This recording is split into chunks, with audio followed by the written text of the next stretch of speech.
અત્યારના સૌથી મોટા અને હચમચાવી નાખે તેવા સમાચાર. અંબાલાલ પટેલની ભયાનક આગાહીથી આખા ગુજરાતમાં ફફડાટ. શું 18 તારીખથી આકાશમાંથી કમોસમી વરસાદ ખેતરનો કચ્ચર ઘાણ વાળી દેશે? ટ્રેક્ટરવાળા ખેડૂતો ખાસ જાણી લો, ડીઝલના ભાવમાં કેટલો તોતિંગ વધારો થયો છે. ત્યાં વલસાડમાં લાખો રૂપિયાની કેરીઓ થઈ જમીનદોસ્ત.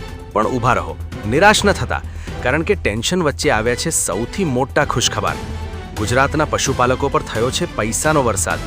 જાહેર થયો છે અત્યાર સુધીનું સૌથી મોટું ઐતિહાસિક બોનસ. સાથે જ ઘઉં પકવતા ખેડૂતો માટે સરકારે રાતોરાત લીધો છે એવો નિર્ણય જે તમારું નુકસાન અટકાવી દેશે. અને હા, સામાન્ય જનતા માટે પણ મોટો ધડાકો. શું દિલ્હીની જેમ ખરેખર ગુજરાતમાં પણ ઓફિસો બંધ થશે અને વર્ક ફ્રોમ હોમ લાગુ થશે? નમસ્કાર મિત્રો, ટોટલ કિસાન ખબરમાં તમારું સ્વાગત છે.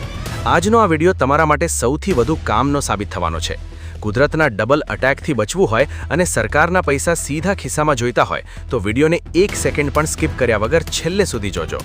માહિતી આપું એ પહેલાં જલ્દીથી વિડીયોને એક લાઇક કરી દો, આપણી આ ચેનલને ફટાફટ સબસ્ક્રાઇબ કરી લો અને કોમેન્ટમાં તમારા ગામ કે જિલ્લાનું નામ લખી દો.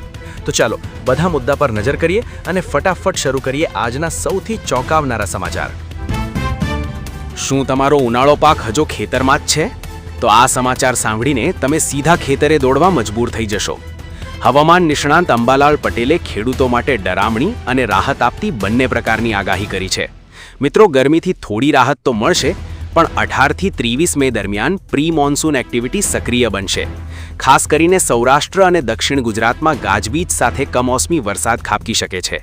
આ ઉપરાંત 8થી 15 જૂન વચ્ચે અરબી સમુદ્રમાં લો પ્રેશર સર્જાશે અને 23થી 28 જૂન દરમિયાન રાજ્યમાં સારા વરસાદની શક્યતા છે. આ સચોટ માહિતીના આધારે ખેડૂતો આગોતરું આયોજન કરીને ખરીફ પાકની વાવણીની તૈયારીઓ કરી શકશે. હવામાન તો રડાવી જ રહ્યું છે, પણ ગરમી અને માવઠાનો સૌથી મોટો માર વલસાડના ખેડૂતો પર પડ્યો છે. વલસાડમાં કાળઝાળ ગરમીએ કેરીના પાકનો શોધ વાળી દીધો છે. આખરી ગરમીના કારણે આંબા પરથી કેરીઓ બગડીને નીચે ખરી રહી છે, જેનાથી ઉત્પાદન નોંધપાત્ર ઘટ્યું છે. બીજી તરફ બજારમાં વલસાડી હાફૂસ સહિતની કેરીના ભાવમાં મોટો ઘટાડો નોંધાયો છે. ગરમીથી નુકસાન અને પૂરતો ભાવ ન મળવો એમ બંને બાજુથી ખેડૂતો પાયમાલ થઈ રહ્યા છે.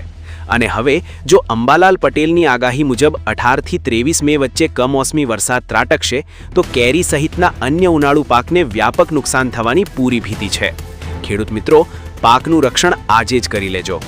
ચાલો મિત્રો, ટેન્શનવાળા સમાચાર પછી હવે તમારા સીધા ફાયદા અને ખાતામાં પૈસા આવવાની વાત કરીએ. ઘઉં પકવતા ખેડૂતો માટે મોટી ખુશખબર છે. સરકારે ઘઉં પકવતા ખેડૂતોને મોટી ભેટ આપી છે. રવિ પાકની સિઝન પૂરી થયા બાદ ખેડૂતોને પોતાના પાકના પોષણક્ષમ ભાવ મળી રહે તે માટે ગુજરાત રાજ્ય નાગરિક પુરવઠા નિગમ દ્વારા મોટી જાહેરાત કરવામાં આવી છે. ખેડૂતો પાસેથી ટેકાના ભાવે એટલે કે MSPથી ઘઉંની ખરીદી કરવાની મુદત હવે 15 જૂન સુધી લંબાવવામાં આવી છે. જે ખેડૂતોએ હજુ સુધી ઘઉં વેચ્યા નથી તેઓ જરૂરી દસ્તાવેજો સાથે નજીકના સરકારી ખરીદી કેન્દ્ર પર સંપર્ક કરી શકે છે.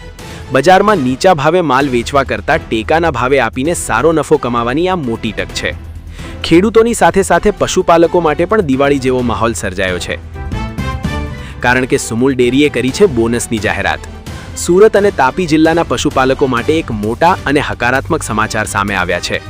સુમુલ ડેરી દ્વારા દૂધ ઉત્પાદકોને પ્રોત્સાહન આપવા માટે પ્રતિ કિલો ફેટ દીઠ ₹120ના માતબ બોનસની જાહેરાત કરવામાં આવી છે. આ નવા વધારા બાદ હવે પશુપાલકોને પ્રતિ કિલો ફેટના ₹910 ચૂકવવામાં આવશે. ડેરીના આ ઐતિહાસિક નિર્ણયથી બંને જિલ્લાના 2.5 લાખથી વધુ પશુપાલકોને સીધી આર્થિક રાહત મળશે અને ખેડૂતોની આર્થિક સ્થિતિ વધુ મજબૂત બનશે. એક તરફ ખેડૂતને પાકના ભાવ નથી મળતા અને બીજી તરફ ડીઝલ અને પેટ્રોલના ભાવે જનતાની કમર તોડી નાખી છે. દેશમાં જનતા પર મોંઘવારીનો બોમ્બ ફૂટ્યો છે. રાતોરાત પેટ્રોલ અને ડીઝલના ભાવમાં ₹3થી વધુનો તોતિંગ વધારો ઝીંકાયો છે. પેટ્રોલ 97 અને ડીઝલ ₹90ને પાર પહોંચી ગયું છે, જ્યારે CNG પણ ₹2 મોંઘો થયો છે. ખાસ કરીને ડીઝલમાં ₹3 અને 11 પૈસાના વધારા થવાથી ખેડૂતો માટે ટ્રેક્ટર ચલાવવું, સિંચાઈ કરવી અને માલ માર્કેટ યાર્ડ સુધી પહોંચાડવો અસહ્ય મોંઘો બની ગયો છે. જગતના તાત પર આ મોંઘું ડીઝલ અને કમોસમી વરસાદનો ડબલ એટેક છે. મોંઘવારી અને ઈંધણની અછતથી બચવા હવે સરકારોએ એવો આદેશ આપ્યો છે જે સાંભળીને નોકરિયાત વર્ગ ખુશ થઈ જશે. મધ્ય પૂર્વના યુદ્ધની અસરથી ઈંધણ બચાવવા દિલ્હી સરકારે તમામ સરકારી અને ખાનગી ઓફિસોમાં 2 દિવસ વર્ક ફ્રોમ હોમનો મોટો આદેશ આપ્યો છે. પણ આટલેથી વાત અટકતી નથી. હવે ગુજરાત સરકાર પણ સચિવાલય સહિત રાજ્યભરમાં 5 દિવસ કામ અને વર્ક ફ્રોમ હોમ લાગુ કરવા શુક્રવારે કેબિનેટમાં મોટો નિર્ણય લઈ શકે છે. દરરોજ અપડાઉન કરતા નોકરિયાત વર્ગ માટે આ સૌથી મોટા અને રાહતના સમાચાર છે. તો મારા વહાલા ખેડૂત મિત્રો અને દર્શક મિત્રો, આ હતા આજના સૌથી મોટા અને તાજા સમાચાર. હવે મારો એક સવાલ છે, શું ઈંધણ બચાવવા માટે ગુજરાતમાં પણ નોકરિયાતો માટે વર્ક ફ્રોમ હોમ લાગુ થવું જોઈએ? તમારો જવાબ કોમેન્ટમાં હા કે નામાં ચોક્કસ લખજો. હું તમારી કોમેન્ટની રાહ જોઉં છું. જો તમને આ બ્રેકિંગ સમાચાર અને અમારી મહેનત પસંદ આવી હોય તો વિડીયોને એક લાઇક જરૂર કરજો. તમારા વોટ્સએપ ગ્રુપમાં આ વિડીયો શેર કરજો, જેથી બીજા ખેડૂતો વરસાદની આગાહી જાણી શકે અને ટેકાના ભાવનો લાભ લઈ શકે.